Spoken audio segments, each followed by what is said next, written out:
प्यारे विद्यार्थियों, नमस्कार। बृहन मुंबई महानगर पालिका शिक्षण विभाग वर्चुअल ट्रेनिंग सेंटर में आप सभी का हार्दिक स्वागत है। आपका वर्चुअल मार्गदर्शक Jayaprakash are Mishra.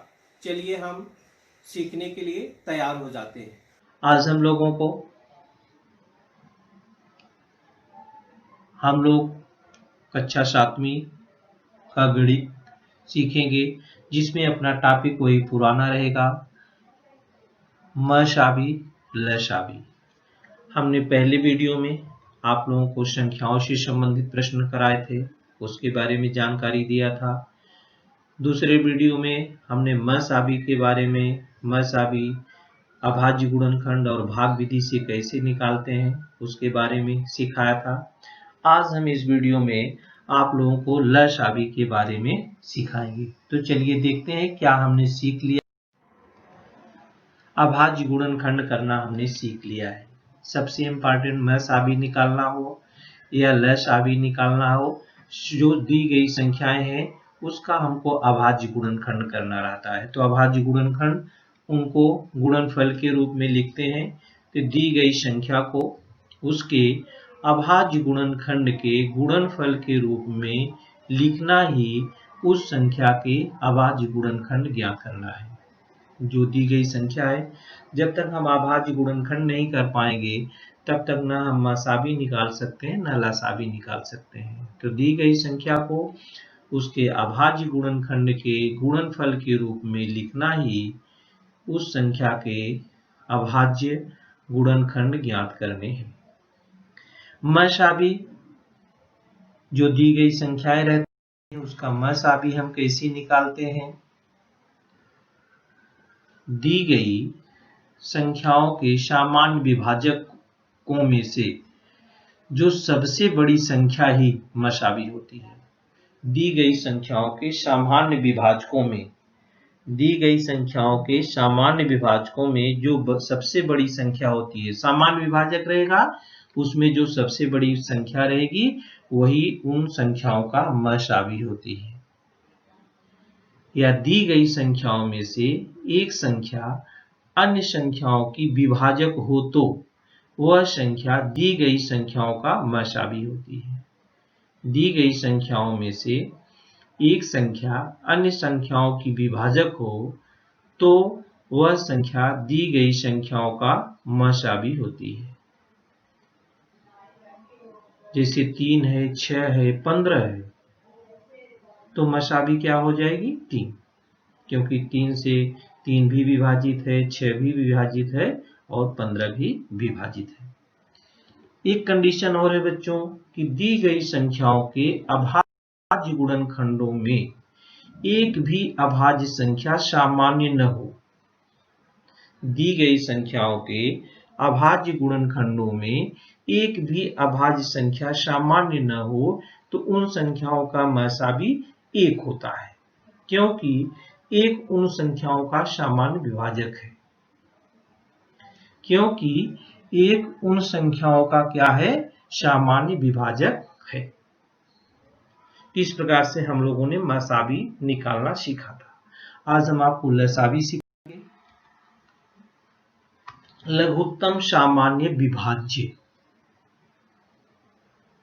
Least common multiple, जिसको एलसीएम बोलते हैं। महत्तम सामान्य विभाजक, जिसको हम एचसीएफ बोलते थे। ये कहने के लिए बच्चों लघुत्तम, लेकिन जो संख्याएं दी रहती हैं, जो सबसे बड़ी संख्या आएगी वही लसाबी होगी। दी गई संख्याओं में प्रत्येक संख्या से विभाजित होने वाली छोटी से छोटी संख्या ही उन संख्याओं का लसाबी होती है। दी गई संख्याओं में प्रत्येक संख्या से विभाजित होने वाली छोटी सी छोटी संख्या ही उन संख्याओं का लसाबी होती है। जैसे अगर 6 और 7 का लसाबी निकालना है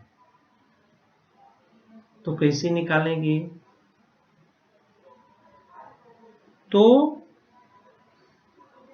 ऐसी संख्या में क्या करते हैं हम, अब 6 का पहाड़ा पढ़ लो, 7 का पहाड़ा पढ़ लो विभाजक विधि से, और जो सामान्य संख्या आ जाएगी दोनों के पहाड़ों में वही उसका लसावी हो जाएगी। तो 42 आएगा, 6 सत्ते भी 42 होता है, 7 छके भी 42 हो जाता है।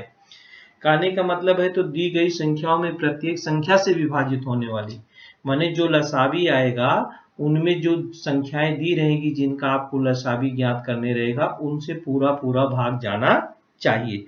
तो 42 में 6 से विभाग जाएगा, 42 में 7 से विभाग जाएगा। एक शर्त और है बच्चों, दो संख्याओं का जो लसावी होगा उनके गुणनफल से अधिक नहीं हो सकता। जैसे 6 और 7 है, 6 7 का गुणनफल भी 42 ही आता है। तो वह संख्या जो लसावी आएगी वो दोनों के गुणनफल से अधिक नहीं हो सकती। इसको आप ध्यान में रखिएगा कि दी गई संख्याओं में प्रत्येक संख्या से विभाजित होने वाली छोटी सी छोटी संख्या ही उन संख्याओं का लसावी होती है और दो संख्याओं का लसावी उनके गुणनफल से अधिक नहीं हो सकता। चलिए आगे हम सीखते हैं। संख्या 60 और 48 का लसावी ज्ञात करो। संख्या 60 और संख्या 48 का लसावी ज्ञात करो। चलिए दोनों का अभाज्य गुणनखंड करते हैं। पहले प्रत्येक संख्या के अभाज्य गुणनखंड ज्ञात करेंगे। सबसे पहले क्या करेंगे बच्चों, प्रत्येक संख्या के अभाज्य गुणनखंड लिखेंगे। 60 का करते हैं। 60 बराबर क्या होता है, 2 गुणे 2 गुणे 3 गुणे 5, 2 दूनी 4 3 12 25 60। अब इससे छोटा नहीं हो सकता है। अभाज्य का मतलब होता है कि उससे छोटा न हो। अब फिर 48 का लिखते हैं।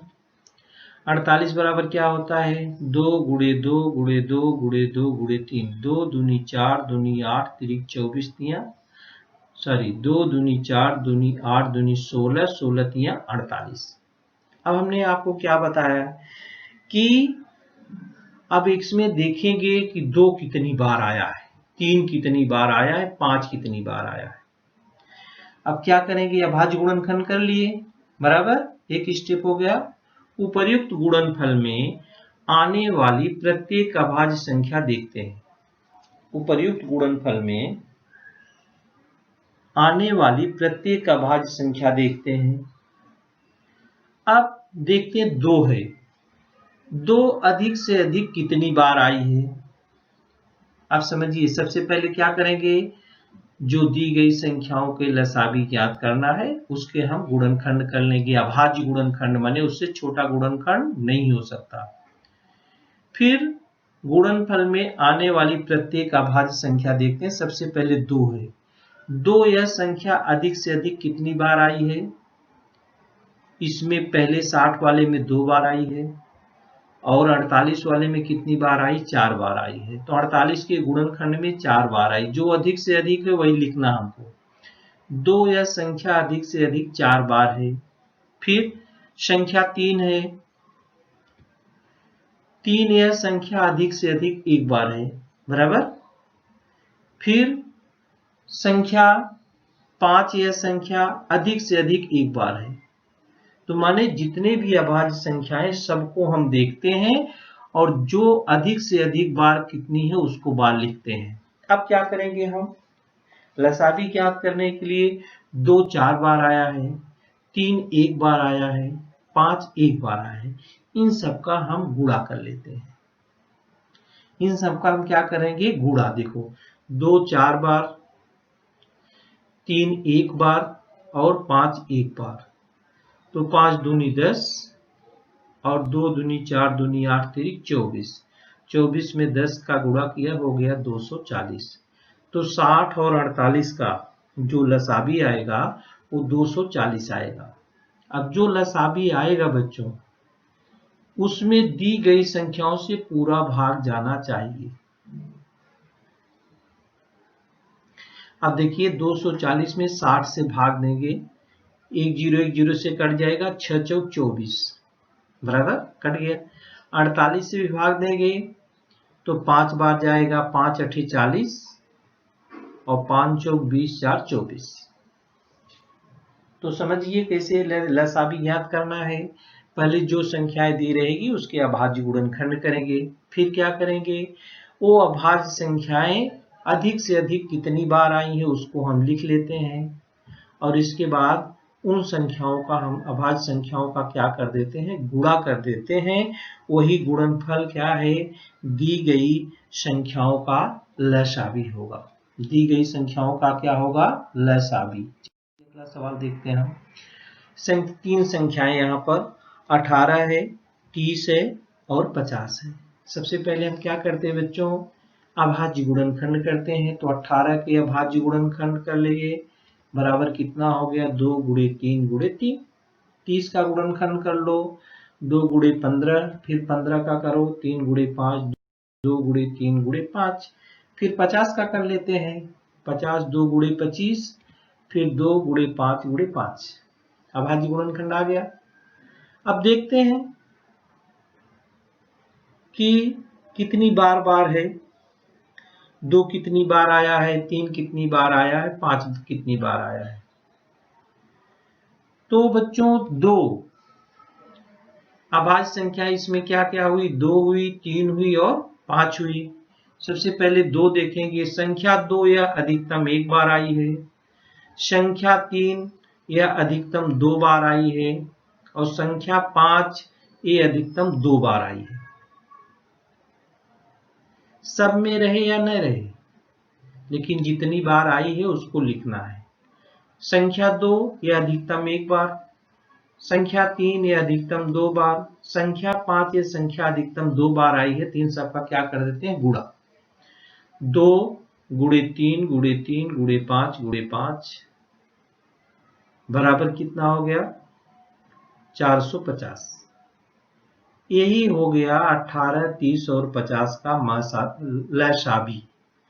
18 450 में भाग देंगे, 18 से भी पूरा पूरा भाग जाएगा, 30 का भी पूरा पूरा भाग जाएगा और 50 का भी पूरा पूरा भाग जाता है। इस प्रकार से हम लसावी निकालते हैं। अभाज्य गुणनखंड से विधि से निकालते हैं या ऊर्ध्वाधर विधि से भी निकालते हैं, माने भाग विधि से निकालते हैं। चलिए 18, 30, 50 का लसावी हो गया 450। अब यहाँ पर हम संख्या 16, 28 और 40 का लसावी ज्ञात करना है। इसके हम अभाज्य गुणनखंड नहीं करने, इसको भाग से दे देंगे। देखते हैं, ये संख्या 16 है, 28 है, 40 है, तो 2 से सब में भाग जाएगा, हो जाएगा 2 8 16, 2 14 में, 2 20 में। फिर 2 से भाग जाएगा, 2 चौका 8, 2 7 14, 2 10 में 20। फिर 2 से भाग जाएगा, 2 दूनी 4, 2 7 इसमें नहीं जाएगा, 2 5 10। अब इससे ज्यादा खंड इसके नहीं हो सकते हैं, अभाज्य गुणनफल के रूप में हो गए। अब इसको क्या करते हैं, कसौटियों को, विभाज्यता की कसौटियों का उपयोग करके हम इसमें भाग देते हैं। कब 2 से जाएगा, कब 3 से जाएगा, कब 7 से जाएगा। अब यहाँ पर देखते हैं 2 अधिकतम कितनी बार है, 3 बार तो इधर है, 1 2 इधर है। अधिकतम 4 बार है। 2 अधिकतम कितनी बार है, 4 बार है और 5 1 बार है और 7 1 बार है। तो इन सबका हम गुणा कर देते हैं। 2 गुणे 2 गुणे 2 गुणे 2 गुणे 5 गुणे 7 गुणा करेंगे तो गुणनफल आएगा 560। तो संख्या 16, 28 और 40 का जो लसावी आएगा वो 560 आएगा। इसी विधि से एक सवाल हम और कर लेते हैं। संख्या 18 तथा 30 का लसावी तथा मसावी ज्ञात करो, उनके गुणनफल तथा दी गई संख्याओं के गुणनफल की तुलना करो। संख्या 18 और 30 का लसावी और मसावी ज्ञात करना है। ऊर्ध्वाधर विधि से 18 और 30 का हम अभाज्य गुणनखंड करते हैं। 2 9 18, 2 15 में 30, 3 3 9, 3 5 15। अब नहीं हो पाएगा। मसावी ज्ञात करना है तो जो दोनों में सामान्य रहता है उसका गुणनफल करते हैं। तो दोनों में सामान्य 2 और 3 है, तो इसका मसावी क्या हो जाएगा, 2 गुणे 3 बराबर 6। अब 6 से 18 में विभाग जाता है और 6 से 30 में विभाग जाता है। और लसावी जो निकालेंगे हम, इनका लसावी 2 1 बार है, 3 2 बार है और 5 1 बार है। तो लसावी हो गया 2 गुणे 3 गुणे 3 गुणे 5 बराबर क्या हो गया 90। अब कहा है कि इनका लसावी मसावी ज्ञात करो, उनके गुणनफल, इनका गुणनफल करोगे, मसावी और लसावी का जो गुणनफल आता है वो हो गया 6 गुणे 90 बराबर 540। अब दी गई संख्याओं का गुणा करो, 18 और 30 का गुणा करो, संख्याएं हैं 18 और 30, इनका भी गुणनफल है 540। तो यहाँ पर मसावी गुणे लसावी बराबर भी 540 है और जो दी गई संख्याओं का गुणनफल है वो भी 540 है। तो एक सूत्र हमको प्राप्त हो गया कि दी गई संख्याओं का गुणनफल बराबर मसावी गुणे लसावी। दी गई संख्याओं का गुणनफल बराबर क्या होता है मसावी गुणे लसावी। ये सूत्र है। अब इसमें मसावी लसावी दिया है और दो संख्याओं में से एक संख्या दी है तो दूसरी संख्या हम ज्ञात कर सकते हैं। माने दो संख्या, एक मसावी एक लसावी, इन चारों में से अगर 3 हमको मालूम है तो हम चौथे की गणना कर सकते हैं। इस पर आधारित एक सवाल देख लेते हैं। किन्हीं दो अंकों की संख्याओं का गुणनफल 1280 है, ये दोनों का मसावी 4 है, तो लसावी आप कैसे निकाल पाएंगे। तो हम जानते हैं सूत्र, अभी हम लोगों ने देखा कि दो संख्याओं का गुणनफल बराबर मसावी गुणे लसावी। मसावी गुणे लसावी बराबर दी गई संख्याओं का गुणनफल। दी गई संख्याओं का गुणनफल दिया है 1280, मसावी दिया है 4, तो लसावी निकाल सकते हैं। चलो लिखते हैं, 4 गुणे लसावी बराबर 1280। अब लसावी बराबर क्या करेंगे, यहाँ पर 1280 में 4 से भाग दे देंगे, 1280 बटे क्या हो जाएगा 4, तो 4 तिहाई 12, 4 दूनी 8 और 4 शून्य शून्य, तो लसावी बराबर हो गया 20। तो इस सूत्र है बच्चों मसावी गुणे लसावी बराबर दी गई संख्याओं का गुणनफल। तो हम दी गई संख्याओं का लसावी कैसे निकालते हैं, अभाज्य गुणनखंड द्वारा या ऊर्ध्वाधर विधि द्वारा, और सूत्र है मसावी गुणे लसावी बराबर दी गई संख्याओं का गुणनफल। दो संख्याएं दी हैं और एक का मसावी दिया है तो लसावी आपने ज्ञात किया। अगर लसावी दिया होता तो इसी प्रकार से आप मसावी ज्ञात कर सकते हैं। तो प्यारे विद्यार्थियों, आज के लिए इस वीडियो में इतना ही। आगे हम नए वीडियो के साथ आपसे फिर मुलाकात हुई, तब तक के लिए धन्यवाद। प्यारे विद्यार्थियों, हमने जो आज सीखा हमें पूर्ण विश्वास है आप उसको अच्छी तरह से सीख चुके हैं और उसका आप अच्छी तरह से अभ्यास भी करेंगे। आज के लिए इतना ही, धन्यवाद।